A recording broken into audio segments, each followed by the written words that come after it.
5 আগস্টের পরবর্তী বাস্তবতায় বাংলাদেশে একটি গুপ্ত মুনাফিক শ্রেণীর আবির্ভাব হয়েছে, যারা বিগত 15.5 বছর ছাত্রলীগ এবং আওয়ামী লীগের পতাকা তলে আশ্রয় নিয়েছিল।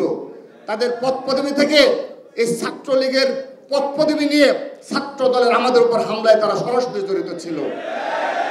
আমরা সেগুলো অবগত রয়েছি এবং তারা একটি বৃহত্তর আন্তর্জাতিক ষড়যন্ত্রের অংশ হিসাবে তারা এমন একটি ফেসিবাদ কায়েমের প্রচেষ্টা চালিয়ে যাচ্ছে, বিশেষ করে সোশ্যাল মিডিয়ার মাধ্যমে যে বিভ্রান্তমূলক যে প্রপাগান্ডা 5 আগস্ট পরবর্তী হচ্ছে। আমি ব্যক্তিগতভাবে আপনাদের সভাপতি হিসাবে দৃঢ়তার সহিত একটি কথা শুধু বলছি, যারা ইসলাম বিক্রি করে শুধুমাত্র নিঃস্বার্থ চরিতার্থ প্রকাশ করতে চাচ্ছে, যদি আমরা আল্লাহর রহমতে এই 31 দফার আলোকে আজকে যে 8টি বিষয়ে যে প্রশিক্ষণ হবে, যদি বাংলাদেশের প্রতিটি ঘরে ঘরে ছাত্র সমাজের মাঝে পৌঁছে দিতে পারি, সব মুনাফিকরা বেঁচে যাবে ইনশাআল্লাহ। কোনো মুনাফিকি কাজ হবে না, কারণ একমাত্র বিএনপি এবং বিএনপির ভারপ্রাপ্ত চেয়ারম্যান জনাব তারেক রহমান, তার একটি ভিশন রয়েছে, বাংলাদেশকে নিয়ে একটি সুনির্দিষ্ট পরিকল্পনা রয়েছে।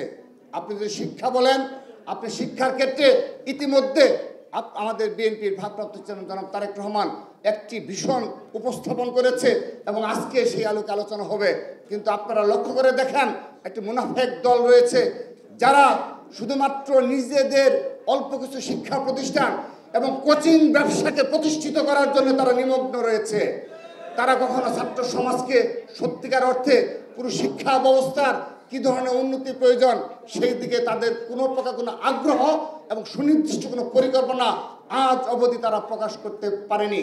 কিন্তু কিভাবে তাদের কোচিং ব্যবসাকে প্রতিষ্ঠিত করতে হবে সে বিষয়ে তাদের পূর্ণ মনোযোগ রয়েছে। এবং আমরা অভিযোগ করছি, এই কোচিং ব্যবসার মাধ্যমে সাজেশনের মাধ্যমে প্রশ্ন ফাঁস করা হয়।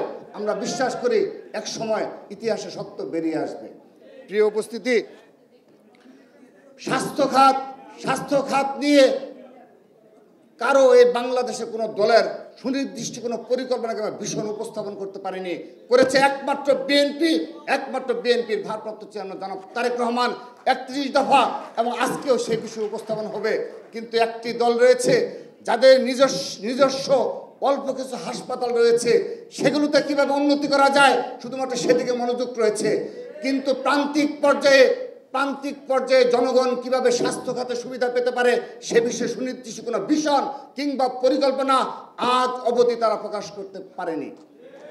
প্রিয় উপস্থিতি, আপনারা যদি আসেন ব্যাংক বিমার কথা, বাংলাদেশের অর্থনীতি কোন পথে যাবে, অর্থনীতির যে স্থবিরতা এবং ব্যাংকগুলো যে আজকে ধ্বংসের দ্বার প্রান্তে, সেই সেক্টরকে কিভাবে উন্নতি করা যায়, কিভাবে সুদূর প্রসারী পরিকল্পনা গ্রহণ করা যায়, একমাত্র বাংলাদেশ জাতীয় দল বিএনপি এবং জনাব তারেক রহমান তা প্রকাশ করেছে।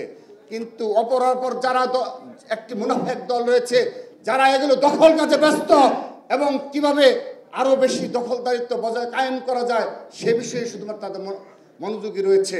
প্রিয় উপস্থিতি, সেই একইভাবে আজকে আপনারা দেখতে পাবেন শিক্ষা ক্রীড়া ক্ষেত্রে বিএনপির কি ভীষণ সেটি একটু পরে আপনাদেরকে জানানো হবে। কর্মসংস্থান ক্ষেত্রে বিএনপি তথা জনাব তারেক রহমানের কি পরিকল্পনা সেগুলো একটু পরে আপনারা জানতে পারবেন।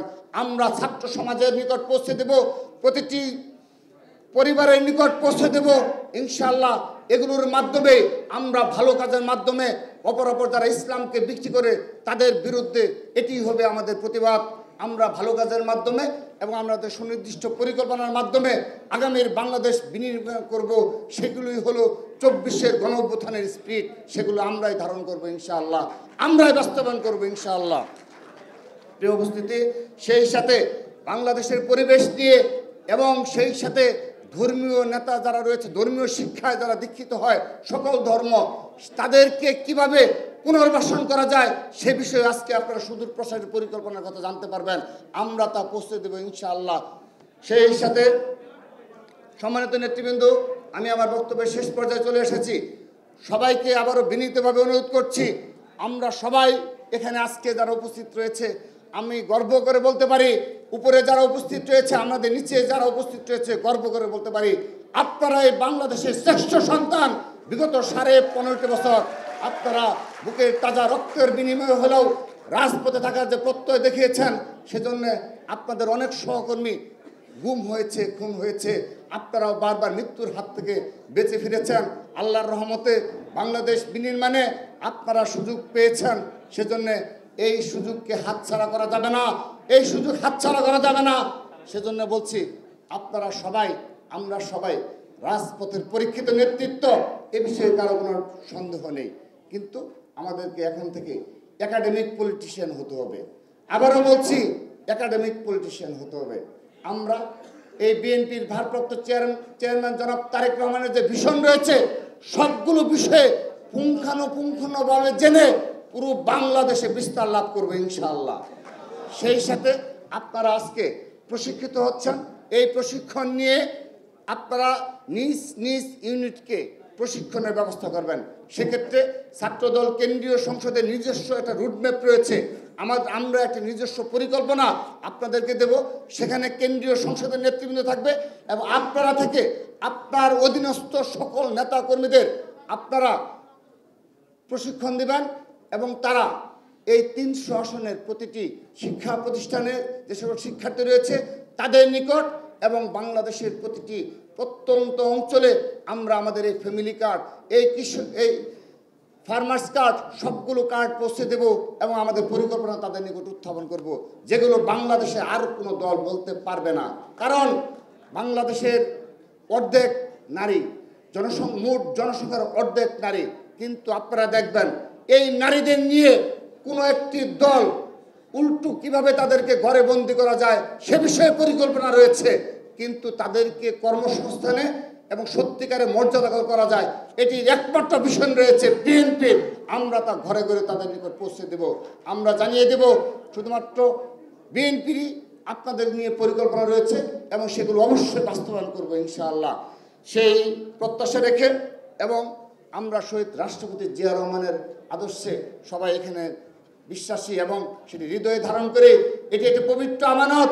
দেশ নেত্রী বেগম খালেদা জিয়ার আপসহীনতার যে রাজনীতি, সেগুলো পবিত্র আমানত, আপনারা সেগুলো হৃদয়ে ধারণ করবেন। মহাসিন স্যার কিন্তু বলে গেছেন হৃদয়ে ধারণ করতে হবে। আজকের যে বিষয়গুলো সেগুলো আপনারা অত্যন্ত অত্যন্ত ধৈর্য সহকারে, মনোযোগ সহকারে 1টা পর্যন্ত, তারপর 2টা থেকে 4:30 পর্যন্ত সুশৃঙ্খলভাবে এই প্রশিক্ষিত হবেন, কারণ এগুলো একটা পবিত্র আমানত। আমরা সেই আমানত রক্ষা করব এবং আগামীর বাংলাদেশ বিনির্মাণে ছাত্রদলই এককভাবে অগ্রণী ভূমিকা পালন করবে, সেই প্রত্যাশা, সেই প্রত্যয় ব্যক্ত করে এবং এই নেক্সট টাইম যতক্ষণ প্রশিক্ষণ হবে শুধুমাত্র ভারপ্রাপ্ত চেয়ারম্যান বক্তব্য ব্যতীত আর কেউ তালি দেবেন না, কোনো তালি হবে না। পিনপত নিরাপত্তা সহকারে আমরা আমাদের সহকর্মীদের সহযোগিতা করব যেন তারা বুঝতে সক্ষম হয়। সবাইকে ধন্যবাদ জানিয়ে বিদায় নিচ্ছি।